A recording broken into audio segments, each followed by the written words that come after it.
حافظ و قاری محمد منصور علی صاحب قبلہ دامت برکات العالیہ کو اس شعر کے ساتھ دعوت دیتا ہوں کہ خطیب ذیشان چلے آئیے، خطیب ذیشان چلے آئیے، مقرر شعلہ بیان چلے آئیے، لے کے اپنے اچھوتے انداز کو عزت باوقار خطیب چلے آئیے۔ حضرت علامہ و مولانا حافظ و قاری منصور علی صاحب۔ نعرہ تکبیر، نعرہ تکبیر، نعرہ رسالت، نعرہ رسالت، جشن عید میلاد النبی، جشن عید میلاد النبی، علماء اہل سنت، نعرہ تکبیر، نعرہ رسالت۔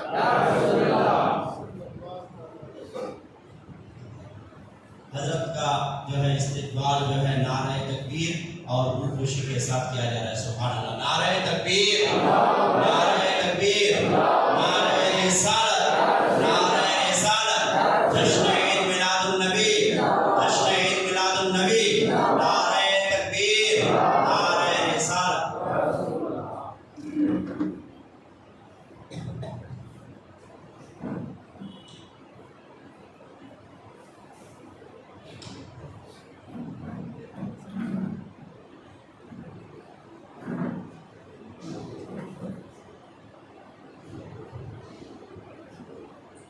السلام علیکم ورحمۃ اللہ وبرکاتہ۔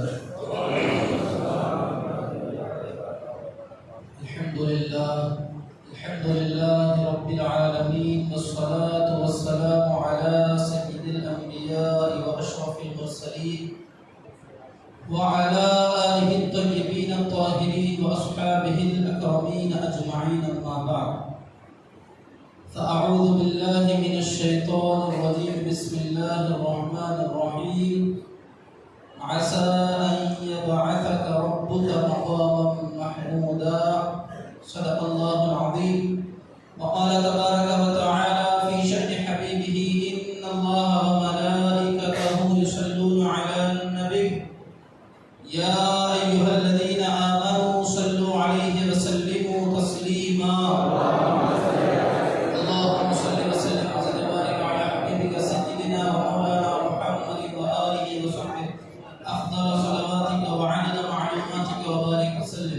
صلاة وسلام عليك يا رسول الله، صلاة وسلام عليك يا حبيب الله، صلى الله تعالى عليه وسلم۔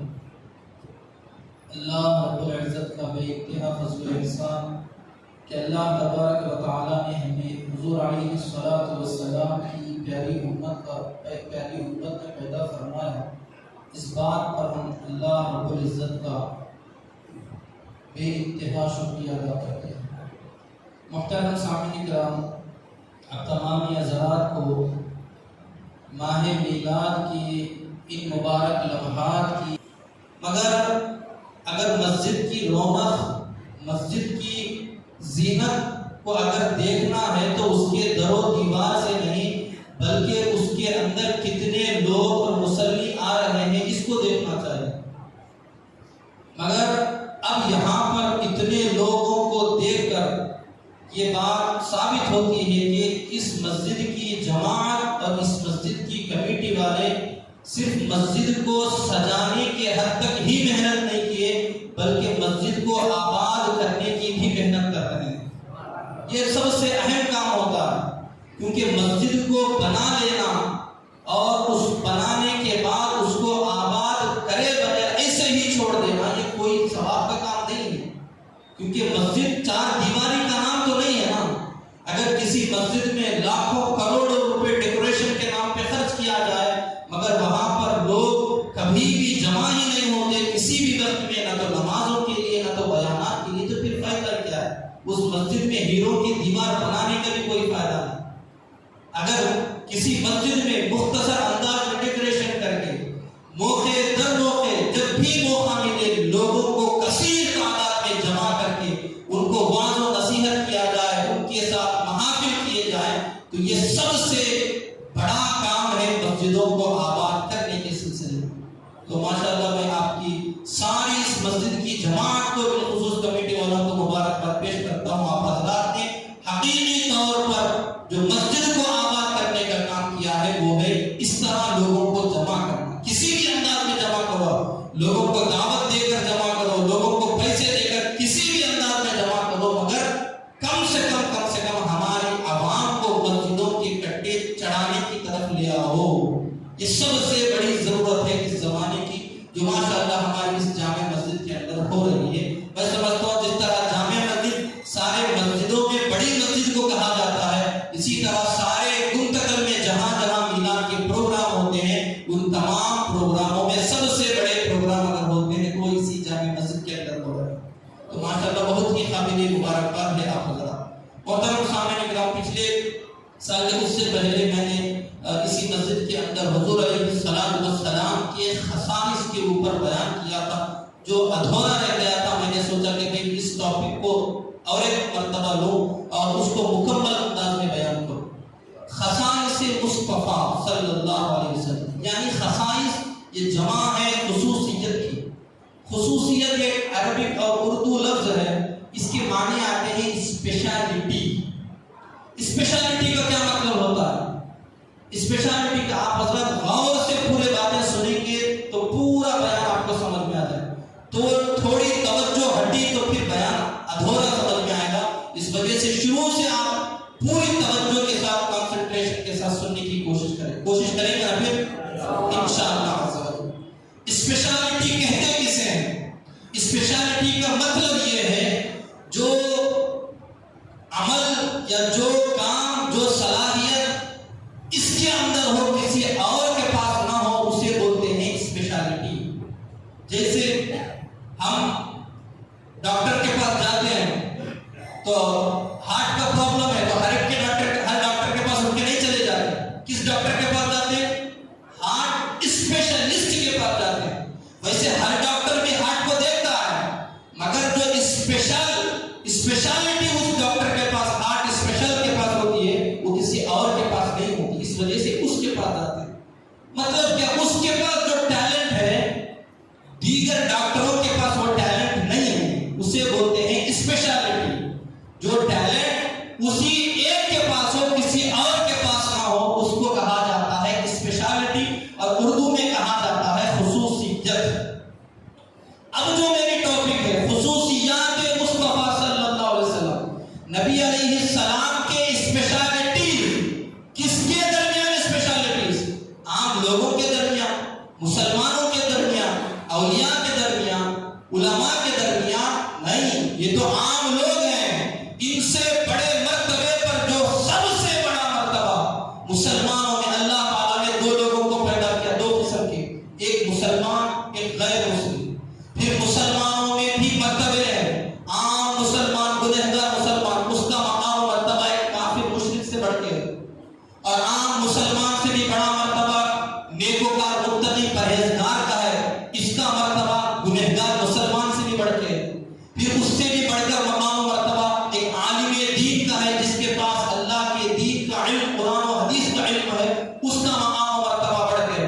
پھر عالم دین سے بھی بڑا مقام و مرتبہ اللہ کے نیک ولی کا ہے، اس ولی سے بھی بڑا مقام و مرتبہ غوث کا ہے، پھر قطب کا ہے، پھر اوتاد کا ہے، پھر نقبا کا ہے، پھر نجبا کا ہے، پھر غوث اعظم کا ہے۔ یہ مسلمانوں میں مرتبے ہیں، کیٹیگوریکل اس طرح مرتبے ہیں، عام مسلمان، پھر پرہیزگار مسلمان، پھر اللہ کا ولی، پھر عالم دین، پھر غوث، پھر قطب، پھر اوتاد، پھر نقیب، پھر نجیب، پھر اس کے بعد غوث اعظم، اس کے بعد پھر سب سے مسلمانوں میں مرتبے کی بات آتی تو تابعین کا مقام و مرتبہ بلند ہوا۔ پھر تابعین کے بعد صحابی کا مقام و مرتبہ، صحابہ میں بھی الگ الگ کیٹیگری ہیں۔ پھر صحابہ کے بعد اس دنیا میں سب سے بڑا مرتبہ ہے تو وہ نبی کا ہوتا ہے، جس کا نبی کا۔ پھر نبیوں میں رسول کا مقام و مرتبہ بلند، 1,00,000 کم و بیش پیغمبر اس ظاہری دنیا میں تشریف لے آئے، ان میں نبی کے بعد سب سے بڑا مرتبہ رسولوں کا ہے۔ رسول بہت بڑے مرتبے پر فائز ہوتے ہیں، کیونکہ رسول کے اندر نبوت آلریڈی موجود ہوتی ہے۔ جو رسول ہوتا ہے وہ نبی کیسے بھی ہوتا ہے، اس وجہ سے ایک ڈگری زیادہ ہے، اس وجہ سے اس کا مقام و مرتبہ بڑھ گیا۔ پھر رسولوں کا مقام و مرتبہ بڑھ کے، پھر رسولوں کے بعد سب سے بڑا مقام و مرتبہ آتا ہے اولو العزم رسولوں کا، گنے چنے رسول۔ 1,00,000 24,000 نبیوں میں گنے چنے رسول ہیں، گنے چنے رسولوں میں گنے چنے اولو العزم رسول ہیں جن کا مقام و مرتبہ رسولوں سے بھی بڑھ کے ہے۔ اب وہ گنے چنے اولو العزم پیغمبروں میں بھی سب سے بڑا مقام و مرتبہ آتا ہے تو وہ آمینہ کے لال کا مقام و مرتبہ ہے۔ ساری دنیا میں گویا کہ یہ کہے اللہ کے بعد اگر کسی کا مرتبہ ہے تو وہ آمینہ کے لال کا مقام و مرتبہ ہے۔ یہ بات تو سب سمجھتے ہیں، سب مانتے ہیں، ہر مسلمان اس کو سمجھتا بھی۔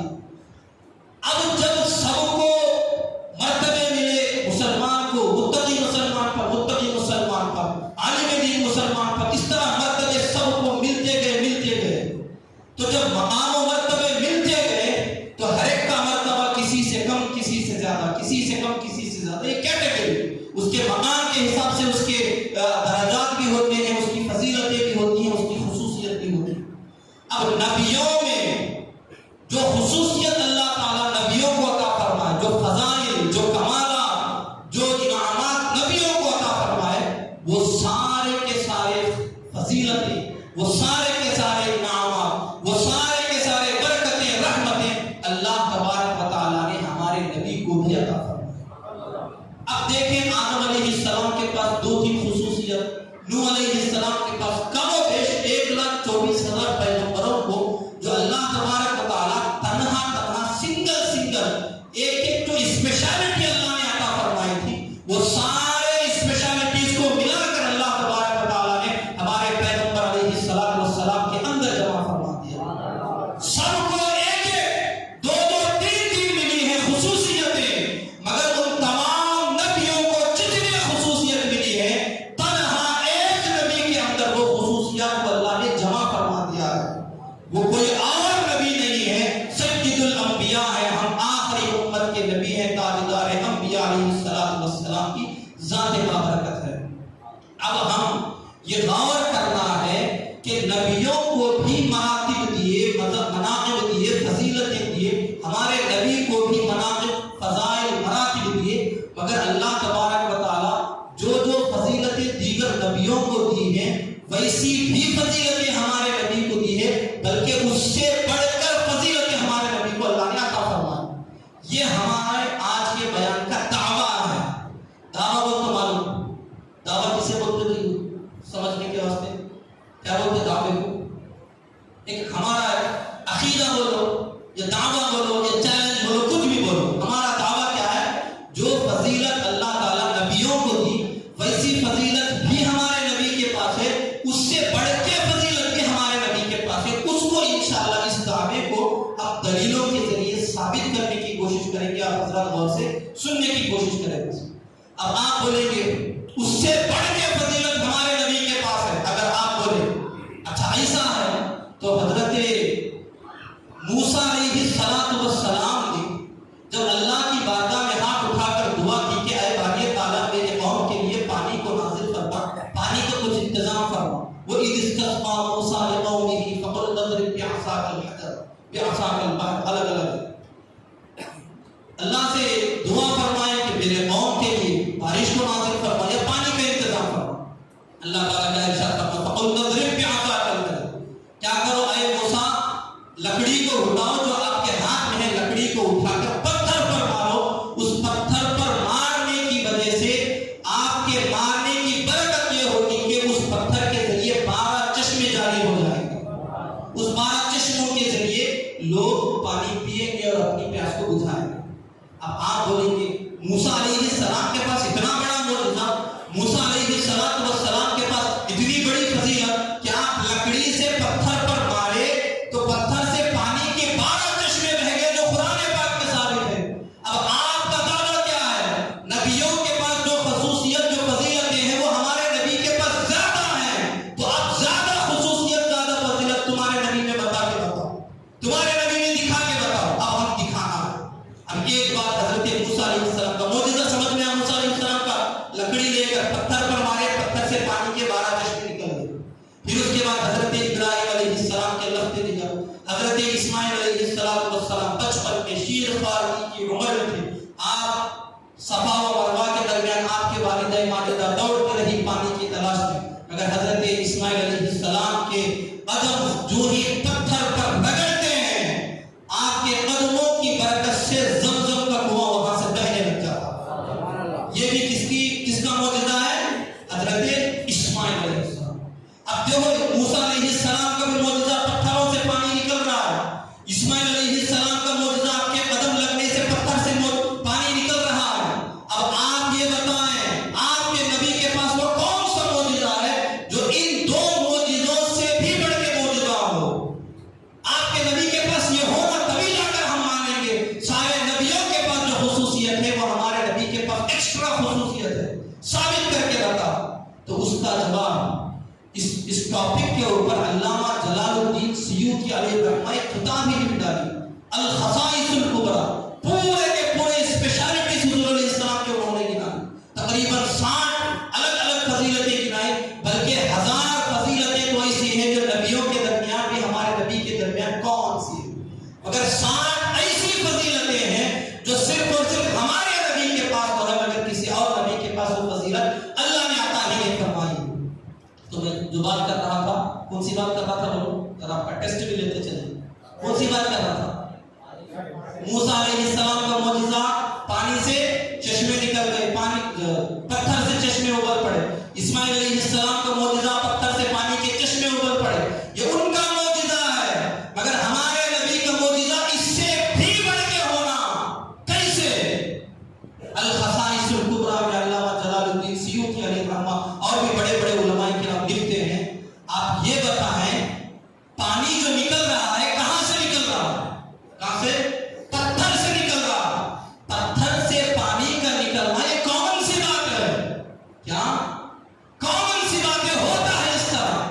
کیوں نہیں دیکھے آپ ہم کبھی پہاڑوں کے اوپر گھر جن کا ہوتا ہے یا زمین میں بورویل ڈالتے ہیں تو کیا ہوتا ہے؟ پتھر آ جاتا.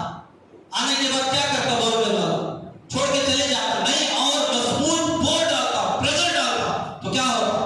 ڈالتے ڈالتے پتھر کو چیر کر جب اس کا بور جاتا ہے اس کے بعد پھر پانی کے چشمے ابل پڑتے. ہوتا نہیں ہوتا ایسا؟ مطلب کیا ہے؟ پانی اللہ تبارک و تعالیٰ نے زمین کے اندر کیسا رکھ دیا. زمین کے اندر بھی پانی کے چشمے بہ رہے ہیں اور زمین کے اندر پہاڑ کے جیسے بڑے بڑے پتھر بھی ہیں ان پتھروں کے اندر بھی پانی ہوتا ہے اور پتھروں کے نیچے بھی پانی ہوتا ہے. مگر یہ تو کامن سی بات ہے کہ پتھروں کے ذریعے پانی نکل پڑنا. پھر کامن سی بات ہے تو معجزہ کیسے ہوا؟ معجزہ اس انداز میں ہوا کہ حضرت موسیٰ علیہ السلام کوئی بورویل کوئی مشین کو یوز نہیں کرے, صرف لکڑی لے کر پتھر پر مارے پانی ابل گیا. یہ ان کا معجزہ ہوا. کھودے نہیں, شبل لے کے مارے نہیں, لکڑی لے کے مارے پانی نکل گیا. یہ ان کا معجزہ. اگر پانی نکلا تو کہاں سے نکلا؟ کامن وے میں نکلا پانی. جیسا دنیا والوں کے لیے پانی نکلتا ہے مشین یوز کرنے کے بعد بغیر مشتری کے پانی نکلا موسیٰ علیہ السلام کے لیے, تو یہ ان کا معجزہ. اسماعیل علیہ السلام کے خاطر بھی پانی تو نکلا ضرور پتھر سے, کامن وے سے نکلا, کامن جگہ سے نکلا. معجزہ کیسے ہوا؟ کوئی شبل کوئی مشین کچھ بھی یوز نہیں کرے, پاؤں رگڑے وہاں سے پانی نکل گیا. یہ ان کا معجزہ. مگر دو معجزوں میں ایک چیز کامن کیا ہے کہ جو پانی نکل رہا ہے وہ کہیں اور جگہ سے نہیں, جہاں سے دنیا والوں کے لیے پانی نکلا کرتا ہے وہیں سے نکلا. اب ہم جو دعویٰ کر رہے تھے ہمارے نبی کے پاس سب نبیوں کے معجزوں سے بھی بڑھ کے معجزات ہیں, اس کا حوالہ سنیے. حضور علیہ السلام ایک مرتبہ جنگ میں تشریف فرمائے. صحابہ کرام حضور علیہ السلام کی بارگاہ میں تشریف لانے عرض کرتے یا رسول اللہ ہم میں کئی صحابہ کرام ہیں جو بھوک پیاس کی شدت ہمیں پریشان کر رہی, اگر ہم مسجدیں کھنگا کر دیکھتے ہیں ٹٹولتے ہیں تو پانی نہیں ہے, پینے کے لیے پانی نہیں ہے, جبکہ ہمیں وضو بھی کرنا ہے, نمازیں بھی پڑھنی ہے, سب عبادتیں کرنی ہے. تو عبادتیں کرنا تو دور کی بات, وضو کرنا, اگر ہمیں پینے کے لیے پانی نہیں ہے تو آپ پانی کا انتظام فرما دیں. نبی علیہ السلام کے پاس صحابہ کرام یہ فریاد لے کر آئے. حضور علیہ السلام کیا فرماتے ہیں؟ صحابی کو اچھا ہے صحابی ذرا مشکیزہ لیں. مشکیزہ مطلب جو اس وقت پانی کو اسٹور کرنے کا, جمع کرنے کا ایک ذریعہ, جس طرح ہم گھڑے رکھتے ہیں اس زمانے میں چمڑے کے ایک گھڑے کے جیسا بنا دیا کرتے تھے. اس کا چھوٹا سا منہ ہوتا تھا, اسے کیا بولتے؟ مشکیزہ بولتے. صحابہ کرام سے فرماتے ہیں اے صحابہ ایک مشکیزہ لے کے آؤ. اس کے بعد اس مشکیزے میں یا کسی برتن میں حضور علیہ السلام اپنا ہاتھ ڈال دیتے ہیں. اس کے بعد راوی فرماتے ہیں ہم کیا دیکھتے ہیں کہ حضور علیہ السلام جو ہی اپنا دست مبارک ہاتھ مبارک اس مشکیزہ یا برتن میں رکھ دیتے ہیں دو ان انگلیوں کے درمیان دونوں انگلیوں کے درمیان فوراً پانی کا چشمہ ابل پڑنا شروع ہو جاتا ہے. فوراً پانی کا چشمہ نکلتا ہے. اس کے بعد وہ صحابی فرماتے ہیں پانی اتنا نکلا اب جتنے جگ میں تھے ساروں نے بھی پیٹ بھر کے پانی پی لیا اور وضو بھی کر لیا غسل بھی کر لیا مگر پانی پہلے جتنا تھا اتنے کا اتنا ہی باقی موجود تھا. آپ بولو کہ بات سمجھ میں نہیں کلیئرلی سمجھ میں نہیں ہے. وہاں پر بھی پانی نکل رہا ہے لکڑی مار کر, وہاں پر بھی پانی نکل رہا ہے پاؤں مار کر, یہاں پر بھی ہاتھ کے ذریعے نکل رہا ہے. کیا اس میں لاجک ہے؟ کیا بڑا معجزہ ہے؟ سمجھاؤ. تو میں جو بار بار ایک بات عرض کر رہا تھا پانی نکلا تو کس جگہ سے نکلا؟ بولے کامن وے سے نکلا جہاں پوری دنیا والوں کے لیے نکلتا ہے اسی جگہ سے نکلا. مگر نبی اکرم علیہ السلام کا ایسا معجزہ وہاں آپ زمین کا استعمال نہیں فرما رہے, پتھروں کا استعمال نہیں فرما رہے, اپنے ہاتھ کے انگلیوں کے درمیان سے پانی نکال کر بتا رہے ہیں کہ لوگوں پتھروں کے اندر تو پانی ہوتا ہے وہاں ان کے لیے پانی نکلا یہ ان کا معجزہ, مگر انگلیوں کے اندر تو پانی ذاتی برابر بھی نہیں ہوتا. اس کے باوجود بھی اللہ تعالیٰ نے میرے انگلیوں کے درمیان سے پانی نکال کر بتا دیا. یہ ان سے بھی بڑا میرا معجزہ ہے کیونکہ وہاں زمین سے ہی نکلا, پتھروں کے درمیان سے ہی نکلا. کیونکہ پتھر کو ہم کھودتے ہیں تو پانی نکلتا ہے, مگر آپ انگلی کاٹ کے دیکھیں ذرا سا بھی پانی کا خطرہ دکھتا ہے آپ کو؟ دکھتا خون ہی خون دکھتا ہے. مگر اس کے باوجود بھی حضور علیہ السلام کے دونوں انگلیوں کے درمیان سے پانی کا چشمہ نکل پڑا. یہ حضور علیہ السلام کی بہت بڑی خصوصیت ہے. یہ جو معجزہ, یہ جو خصوصیت, یہ جو فضیلت ہمارے نبی کو حاصل ہے, ایسا معجزہ, ایسی فضیلت, ایسی خصوصیت اللہ تبارک و تعالیٰ کم و بیش 1,24,000 پیغمبروں میں کسی پیغمبر کو بھی عطا نہیں فرمایا. بات سمجھ میں آئی آپ لوگوں کو؟ سمجھ میں آئی؟ نہیں دوسرے انداز میں بیان سمجھ میں آئی نا؟ ماشاءاللہ بہت ہی اچھا سمجھ رہے ہیں. اب اس کے بعد دیکھیں ہم یہ بول رہے تھے کہ ہمارے نبی کے پاس جو خصوصیت ہے جو اسپیشلٹیز ہے وہ کسی اور نبی کے پاس نہیں, یہ بتا رہے تھے نا.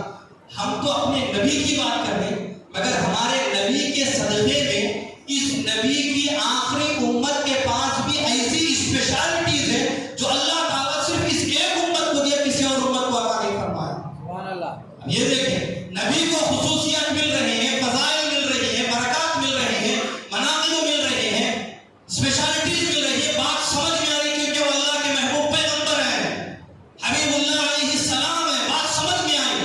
مگر اس امت کا کیا کمال, کیا ٹیلنٹ, کیا ٹیکنیک کہ اللہ تعالیٰ سارے پیغمبروں کی امت سے بھی اس امت کا مقام و مرتبہ بلند کر دیا. کیا وجہ تھی؟ اب دیکھیں کیا ہے وہ سارے پیغمبروں کی امتیں ایک جگہ اور اس آخری امت کا مقام و مرتبہ ان سے بھی بلند ہوا. دلیل کیا؟ کنتم خیر امت.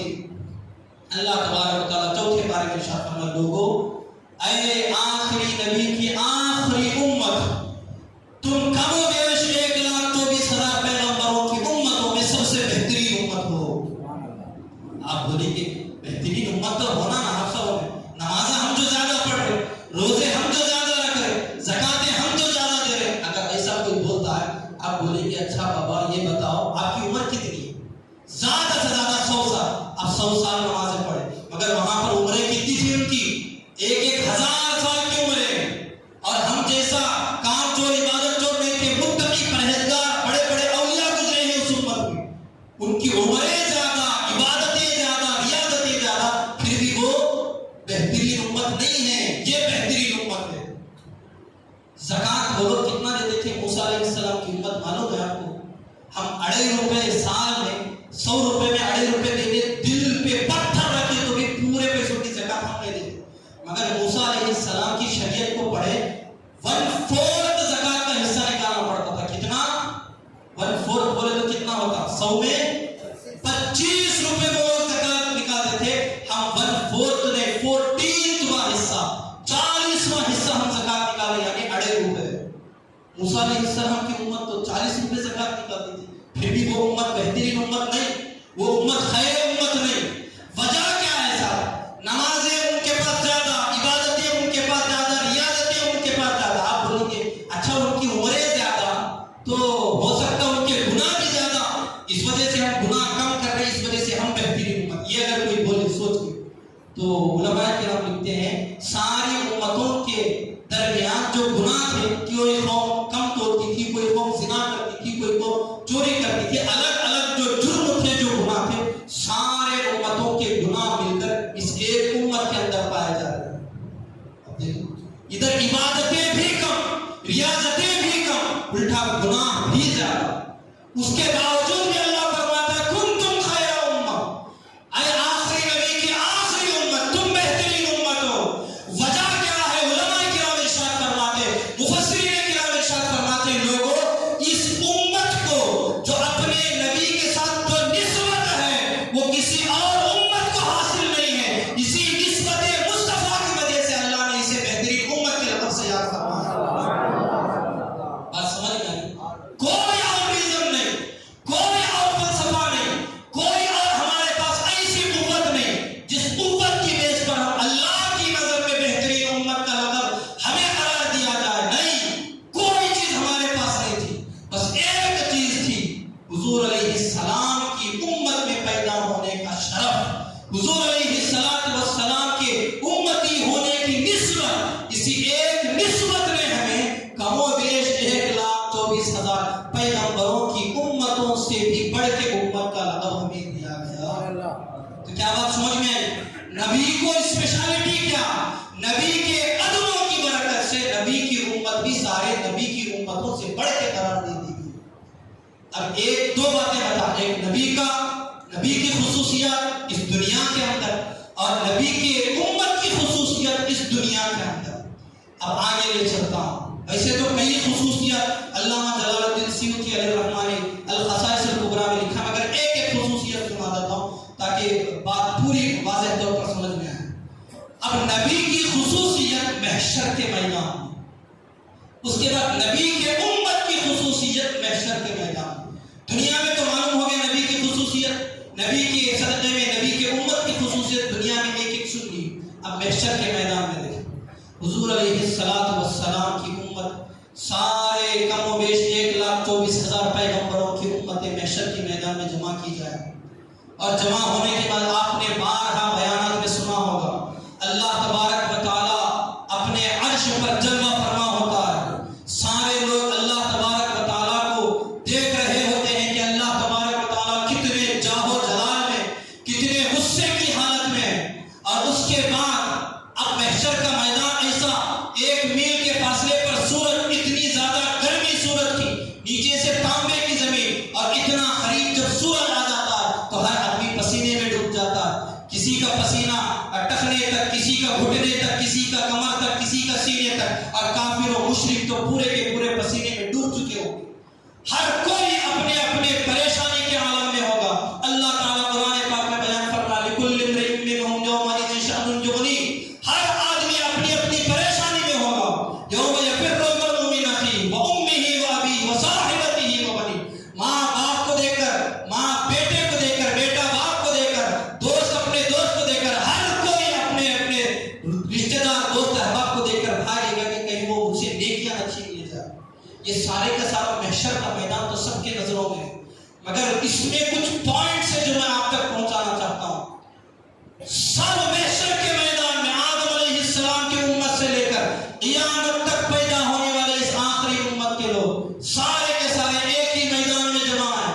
کسی میں یہ جرأت و ہمت نہیں ہوتی کہ اللہ کی بارگاہ میں جا کر یہ سوال کرے, یہ دعا کرے کہ اے باری تعالیٰ, جب سب جمع ہو چکے, جب سب اپنے خبروں سے زندہ ہو چکے, ایک اکٹھا جمع ہو چکے, اب تو حساب و کتاب کا سلسلہ شروع ہو جائے.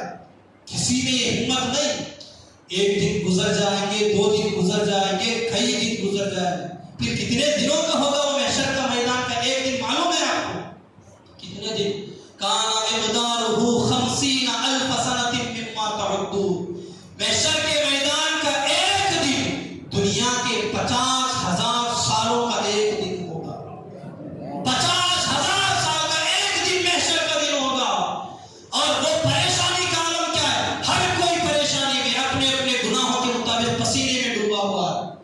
اب ہر ایک کی تمنا صاحب بہار شریعہ نے، المفتی احمد یار خان علیہ الرحمٰن نے، بڑے بڑے علماء کرام نے لکھا، یہ جو بڑے وہاں پر سب امتی جمع ہو جائیں گے، کوئی بھی اللہ کی بارگاہ میں دعا نہیں کرے گا. کیوں نہیں کرے گا صاحب؟ اللہ کو تو ہم دیکھ رہے ہوتے ہیں. دنیا میں اللہ کو نہیں دیکھے پھر بھی دعا کرتے کہ اے اللہ مجھے دے دے. نہیں دیکھ کے دعا دنیا میں کرتے، مگر وہاں پہ اللہ کو عرش کے اوپر جلوہ فرما ہونے کے باوجود بھی ہم اللہ سے دعا نہیں کرتے. کیوں نہیں کرتے صاحب؟ وجہ کیا ہے معلوم؟ کبھی سوچے ہم؟ سب پریشانی کے عالم میں ہے، سب کے سب مصیبت میں ہے، مگر کوئی اللہ سے دعا نہیں کرتا. اللہ تعالیٰ کا غضب، اللہ کا جاہ و جلال اتنا ہوگا کوئی ہمت نہیں کرے گا. اس کے بعد کیا کرتے؟ سارے کے سارے محشر کے میدان کے لوگ مل کے اکٹھا ہو کے پلاننگ کرتے کہ مشورہ کرتے کہ کیا کیا جائے. اللہ تو اتنے جاہ و جلال میں ہے، کس کی ہمت اللہ کی بارگاہ میں ہاتھ اٹھا کے دعا کرے؟ نہیں، کوئی بھی نہیں کر سکتا. تو ہم جائیں تو کہاں جائیں؟ اس ٹاپک پہ ڈسکشن ہوتی ہے، مشورہ ہوتا ہے. اس کے بعد سب کے دل و دماغ میں ایک خیال آتا ہے کہ جاؤ آدم علیہ السلام کے پاس جاؤ، ہمارے سب لوگوں کے انسانوں کے باپ تھے، ان کے پاس جاؤ، ہمارا کام بن جائے گا. یہ خیال کون ڈالتا ہے معلوم؟ انسان خود سے آتے خیال. یہ آئیڈیا، یہ تھاٹ، یہ سوچ کہاں سے آتی؟ حدیث پاک میں آتا ہے فَيُلْهِمُونَ، ان کے دل و دماغ میں یہ خیال ڈالا جاتا ہے اللہ کی طرف سے. اللہ یہ خیال نہیں ڈالتا کہ میں رحم الرحیم ہوں، مجھ سے مانگو. میں 70 ماؤں سے زیادہ محبت کرنے والا، اپنے بندوں پہ رحم کرنے والا، مجھ سے ڈائریکٹ پوچھ لیتے، مجھ سے ڈائریکٹ گڑ گڑا لیتے، آنکھوں سے خطرے نکال لیتے، تمہارے اوپر رحم آ جاتا، معاف کر دیتا. نہیں، اللہ وہ خیال نہیں ڈالتا اپنے سے مانگنے کا. اللہ خیال ڈالتا ہے تو آدم علیہ السلام. سارے محشر کے لوگ آدم علیہ السلام کی بارگاہ میں جاتے. جانے کے بعد ایک حدیث میں آتا ہے استشفعوا، شفاعت طلب کرتے. ایک حدیث میں آتا ہے استغاثوا، مدد طلب کرتے. جا کے آدم علیہ السلام سے پوچھتے اور سب سے پہلے آدم علیہ السلام کی تعریف بیان کرتے ہیں. آدم علیہ السلام، اللہ نے آپ کو انسانوں کا باپ بنایا، اللہ نے آپ کو اپنے دست قدرت سے بنایا، اللہ نے آپ کو اپنی روح سے پیدا فرمایا. سارے فضیلتیں گنانے کے بعد آدم علیہ السلام کی بارگاہ میں عرض کرتے ہیں آدم کہ آپ کو نہیں دکھ رہا ہم کتنی پریشانی میں؟ اللہ کی بارگاہ میں آپ دعا کریں تاکہ ہمیں اس پریشانی سے نجات مل جائے. تو میں جو عرض کر رہا تھا، اتنے بڑے بڑے علماء کرام صاحب بہار شریعہ اور مرآت المنازل سب کتابوں میں ہے کہ یہ عرض نہیں کریں گے نا. یہ لوگ عرض نہیں کرنے کی وجہ کیا ہے؟ عرض نہیں کرنے کی وجہ کیا ہے؟ کہ وہاں پر 25 علماء کرام یہ بھی لکھتے ہیں کہ ایک دن وہاں پر 50,000 سال کا ہوگا، تو آدھا دن ایسے ہی بیت جائے گا. کتنا؟ آدھا دن مطلب کتنے سال گزر جائیں گے؟ تقریباً 25,000 سال وہاں پر گزر جائیں گے. اس کے بعد جا کر آدم علیہ السلام کا خیال ان کے دل و دماغ میں آئے گا. آدم علیہ السلام کے پاس جانے کے بعد آدم علیہ السلام ارشاد فرمائیں گے اے سارے کے سارے محشر کے لوگ، تم جاؤ نوح علیہ السلام کی بارگاہ. نوح علیہ السلام کے پاس جاتے ان کی تاریخ بیان کرتے. اس کے بعد فرماتے ہیں کہ بھئی نوح علیہ السلام آپ ہمارا خیال فرمائیں. نوح علیہ السلام، پھر ابراہیم علیہ السلام، پھر ابراہیم علیہ السلام، دیگر پیغمبروں کے پاس سے ہوتے ہوتے اخیر میں ایڈریس ملتا ہے حضرت عیسیٰ علیہ السلام. حضرت عیسیٰ علیہ السلام کے پاس سارے محشر کے لوگ جمع ہو جائیں گے اور عرض کریں گے اے عیسیٰ الا تری الی ما نحن فی، کیا آپ نہیں دیکھتے کہ ہم کتنی بڑی پریشانی میں، ہمیں اس پریشانی سے نجات دلا دیں. ہر کوئی یہی تمنا کرے گا کہ وہ ہمیں یا تو جنت میں ڈال دے یا تو دوزخ میں ڈال دے، مگر اس پریشانی سے ہمیں نجات دلا دے. ہر ایک کی تمنا یہی رہی. اللہ جہنم میں ڈالے تو بھی چلتا، مگر یہ جو محشر کا میدان کی ہولناکی جو حیرت ناک منظر ہے، اللہ کا جاہ و جلال سامنے ہے اور ادھر اتنا بڑا ماحول، اتنا بھیانک ماحول، اللہ جہنم میں ڈالے تو بھی چلتا، مگر ہمارا حساب و کتاب جلدی شروع ہونا. یہ تمنا کرتے ہوئے تمام پیغمبروں کے پاس جائیں گے. عیسیٰ علیہ السلام کی بارگاہ میں جب جائیں گے، عیسیٰ علیہ السلام ارشاد فرمائیں اذهبوا الی محمد صلی اللہ علیہ وسلم، قربان جائیں عیسیٰ علیہ السلام کی ذات پر. حضرت آدم علیہ السلام بھی حضور علیہ السلام کا ایڈریس نہیں دیتے. نوح علیہ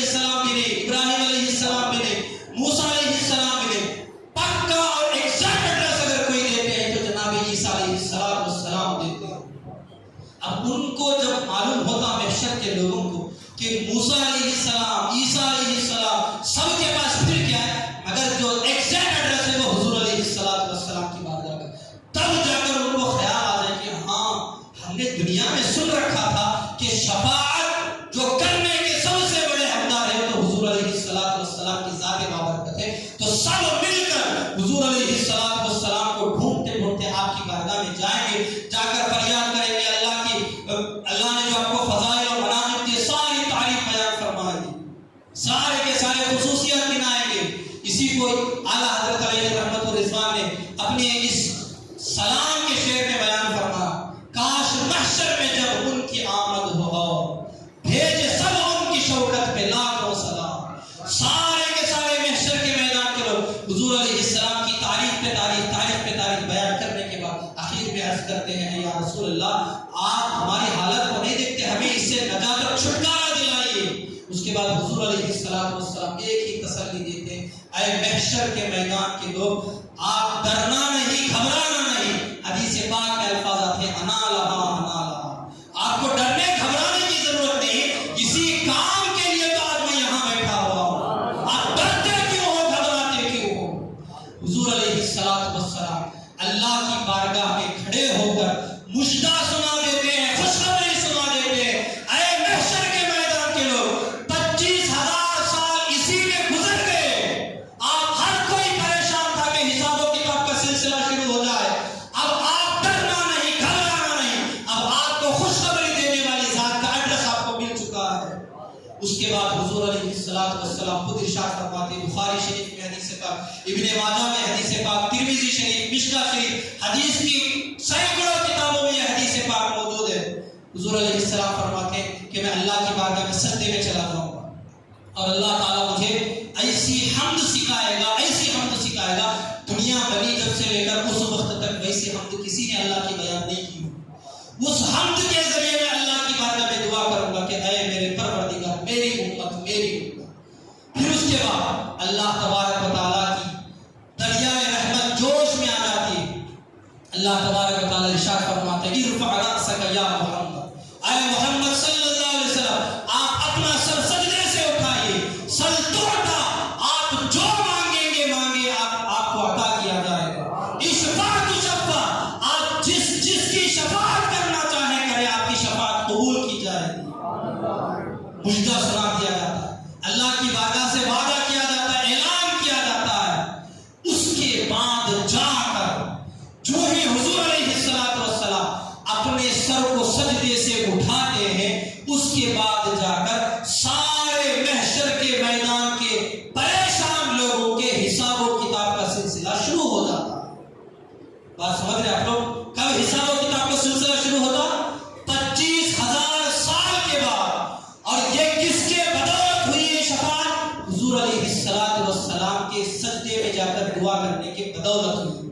تو علماء کرام فرماتے ہیں یہ حضور علیہ السلام کی یہ جو شفاعت کبریٰ ہے، بڑی شفاعت، یہ صرف مسلمانوں کے لیے نہیں، کافروں کے لیے بھی یہ شفاعت ملے گی، مشرکین کے لیے بھی یہ شفاعت ملے گی، کیونکہ ان کا حساب و کتاب کا سلسلہ بھی اسی ایک سجدے کے بعد ہو جاتا ہے۔ اس کے بعد حساب و کتاب کا سلسلہ آپ کے سر سجدے سے اٹھانے کے فوری بعد ہونا شروع ہو جاتا ہے۔ ادھر حضور علیہ السلام کی تعریف کے بعد، سجدے کے بعد، دعا کے بعد، جب سجدہ ختم ہونے کے بعد جب حساب و کتاب کا سلسلہ شروع ہو جاتا ہے تو اعلیٰ حضرت رحمہ اللہ نے کتنے پیارے انداز میں ایک شعر کے ذریعے جواب دیا، پیش حق مژدہ شفاعت کا سناتے جائے گی، پیش حق اللہ کی بارگاہ کے سامنے، اللہ کی بارگاہ میں کھڑے ہو کر تمام محشر کے لوگوں کو یہ خوشخبری سناتے جائیں گے، پیش حق مژدہ شفاعت کا سناتے جائیں گے، آپ روتے جائیں گے، ہم کو ہنساتے جائیں گے۔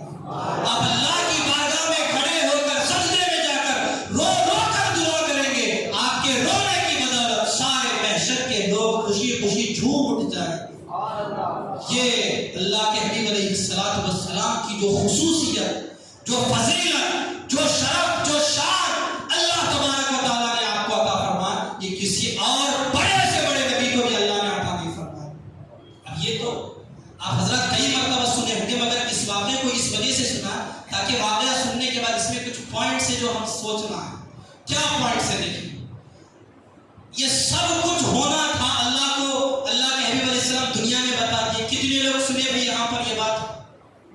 300 ساڑھے 300 لوگ تو سنے ہوں گے نا یہ بات، یہ حدیث سنے نہیں؟ سب لوگوں کے دل سے خیال نکل جائے گا، دماغ سے خیال نکل جائے گا، اللہ کی بارگاہ میں نہیں جا کے، نبی علیہ السلام کی بارگاہ میں نہیں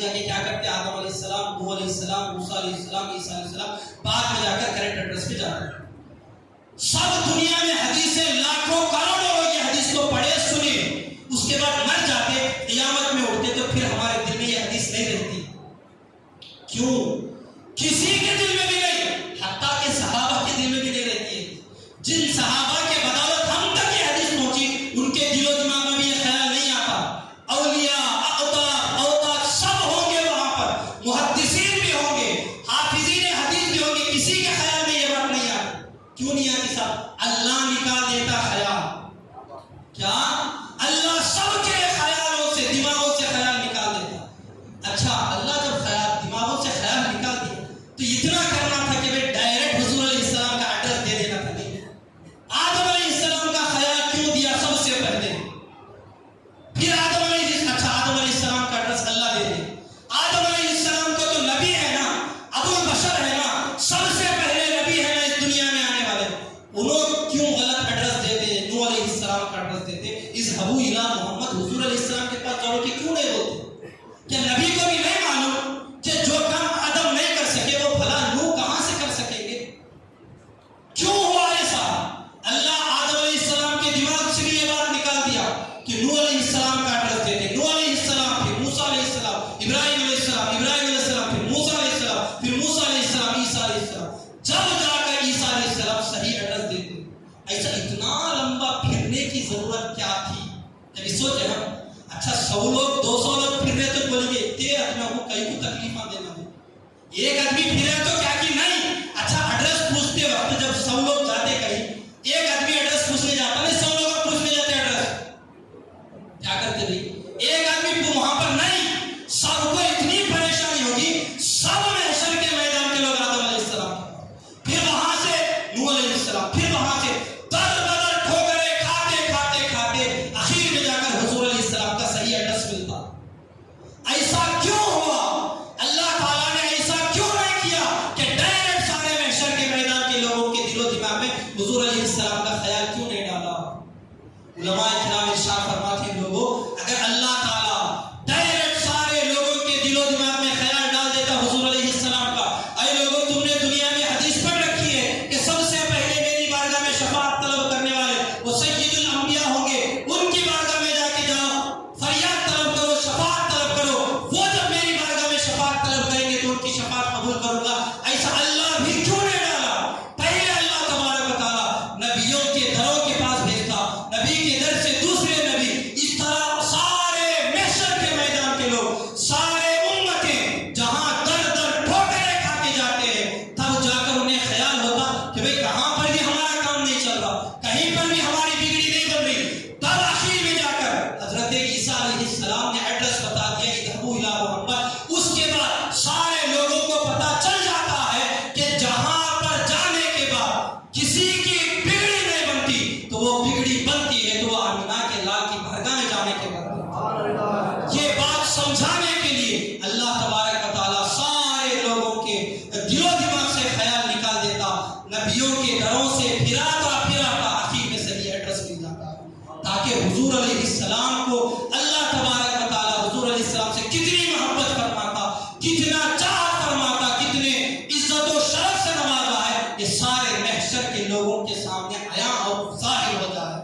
اسی کو برادر اعلیٰ حضرت مولانا حسن رضا علی خان رحمہ اللہ ارشاد فرماتے, فقط اتنا سبب ہے انعماد بزم محشر کا.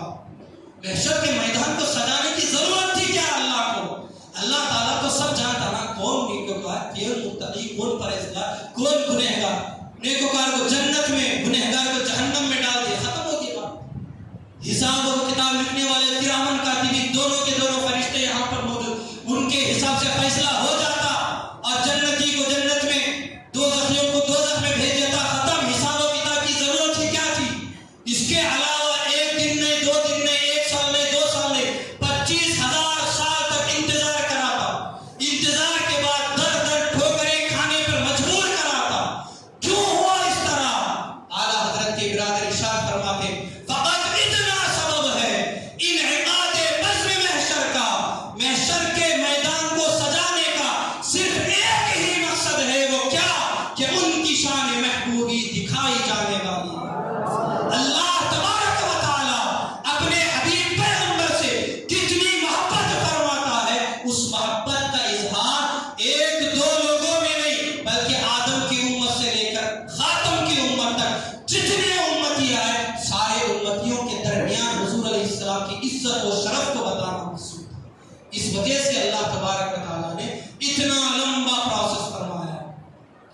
معلوم ہوتی ہے اللہ تبارک و تعالیٰ نے حضور علیہ السلام کو جو کمالات، جو خصوصیات، جو فضائل عطا فرمائے ہیں وہ کسی اور نبی میں موجود ہی نہیں ہے۔ یہ جو ہمارا دعویٰ تھا شروع کا جو دعویٰ، وہ اس بات سے ثابت ہوتا ہے۔ اب اس کے بعد اخیر کی جو بات ہے، حضور علیہ السلام کی خصوصیت دنیا میں معلوم ہوگی۔ دنیا میں کون سی بات ہے دنیا میں حضور علیہ السلام کی؟ دونوں انگلیوں کے بھول کے سو 5% لوگ پاس ہوئے آج کے نہیں بسا۔ حضور علیہ السلام کا معجزہ کیا تھا؟ انگلیوں کے درمیان سے پانی کے چشمے بہانا۔ موسیٰ علیہ السلام کی معجزے سے بھی بڑھ گئے۔ اور اس امت کی خصوصیت کیا تھی؟ اتنے گنہگار ہونے کے باوجود بھی اللہ نے ہمیں بہترین امت کا ٹائٹل دیا۔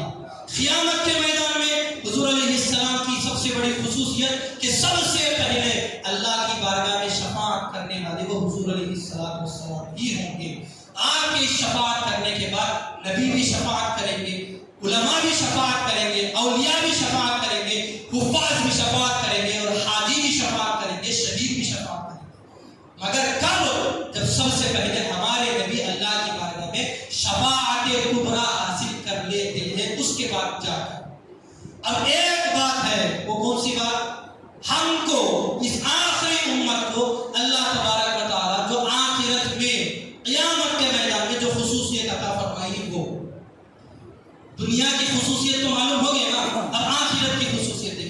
دنیا میں تو اللہ تعالیٰ بہترین امت بول دیا، چلو تسلی کے لیے بولا ہوگا، اس نسبت مصطفیٰ کی وجہ سے بولا ہوگا، مگر دنیا میں بول دینے کے بعد کافی نہیں سمجھ اللہ تھا۔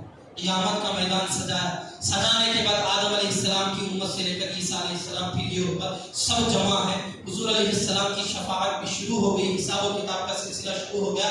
تو اس امت کے نیکوکار، عیسیٰ علیہ السلام کی امت کے نیکوکار، پچھلے پیغمبروں کی امتوں کے نیکوکار سب جمع ہیں کہ بھائی ہمارا حساب کلیئر ہے، پاس ہے، اب جنت میں جانا ہے۔ سب سے پہلے انصاف سے بولو کون جنت میں جانا تھا؟ کون جنت میں جانا تھا؟ سب ہمارے نبی علیہ السلام جانا تھا، کیونکہ تمام نبیوں کو جو بھی فضیلتیں ملی وہ ہمارے نبی کے صدقے میں ملی۔ یہ نبی پہلے جانا، یہ بات سمجھ میں آتی۔ حدیث پاک میں آتا ہے ان الجنت حرمت علی الانبیاء حتی ادخلها۔ لوگوں یاد رکھ لو، تمام نبیوں پر جنت اس وقت تک حرام ہے جب تک کہ میں سید الانبیاء جنت میں داخل نہیں ہوتا۔ میرے جانے سے پہلے کم و بیش 1,24,000 پیغمبر کوئی بھی جنت میں نہیں جا سکتے۔ یہ بات سمجھ میں آ گئی کیونکہ ہمارے نبی سید الانبیاء، سید المرسلین ہے، اس وجہ سے وہ جنت میں پہلے جائے، بات سمجھ میں آ گئی۔ مگر حدیث کا اگلا ٹکڑا دیکھیں، وَحُرِّمَتْ عَلَى الْأُمَمِ حَتَّى تَدْخُلَهَا أُمَّتِي۔ جس طرح تمام نبیوں پر جنت اس وقت تک حرام ہے جب تک میں سید الانبیاء نہیں جاتا، اسی طرح تمام نبیوں کی امتوں پر اس وقت تک جنت حرام ہے جب تک کہ میری آخری امت جنت میں داخل نہیں ہو جاتی۔ آپ بولیں گے یہ کیسی بات ہے، یہ کیسی فضیلت؟ انصاف تو یہ ہونا چاہیے تھا کہ آدم علیہ السلام کی امت پہلے آئی تو وہ پہلے جنت میں جانا تھا، نوح علیہ السلام کی امت ہم سے پہلے آئی تو وہ جنت میں پہلے جانا تھا، موسیٰ علیہ السلام کی امت 1,24,000 پیغمبروں کی امت اس امت سے پہلے آئی، تو انصاف کا تقاضا یہ تھا جو دنیا میں پہلے آئے وہ جنت میں بھی پہلے جانا۔ انصاف تو یہی کہتا نا، مگر نہیں۔ حضور علیہ السلام فرما دے انصاف کو گولی مارو، سائڈ کو رکھو۔ یہ حضور علیہ السلام سید الانبیاء ہے، اللہ کے محبوب پیغمبر ہے۔ اللہ تبارک و تعالیٰ صرف اپنے آخری پیغمبر سے ہی محبت نہیں فرماتا، آپ کے صدقے میں آپ سے نسبت رکھنے والی ہر چیز سے محبت فرماتا ہے۔ اسی وجہ سے اللہ تبارک و تعالیٰ صرف آپ کو جنت میں پہلے نہیں، آپ کے جنت میں جانے کے بعد نبی جنت میں جائیں گے، نبی جنت میں جانے کے بعد اس آخری امت سب سے پہلے جنت میں جائے گی۔ یہ جو خصوصیت ہے اللہ تبارک و تعالیٰ صرف اس ایک امت کو عطا فرمائے، کسی اور امت کو اللہ نے عطا نہیں فرمایا۔ ایسے بے شمار خصوصیات کو علماء کرام لکھے ہیں، مگر ایک بات اخیر میں چند نصیحت کی باتیں عرض کر کے اپنی گفتگو ختم کر لیتا ہوں۔ کتنی بڑی بات کبھی سوچے آپ لوگ، کوئی نہیں سوچا ہوگا شاید ہم میں سے کہ اللہ تبارک و تعالیٰ دنیا میں بھی اتنا بڑا فضل فرمایا، بہترین امت کے ذریعے یاد فرمایا، آخرت میں 25,000 سال ٹھوکریں کھانے کے بعد حساب و کتاب کا سلسلہ شروع ہو گیا، اس کے باوجود بھی سب سے پہلے ہم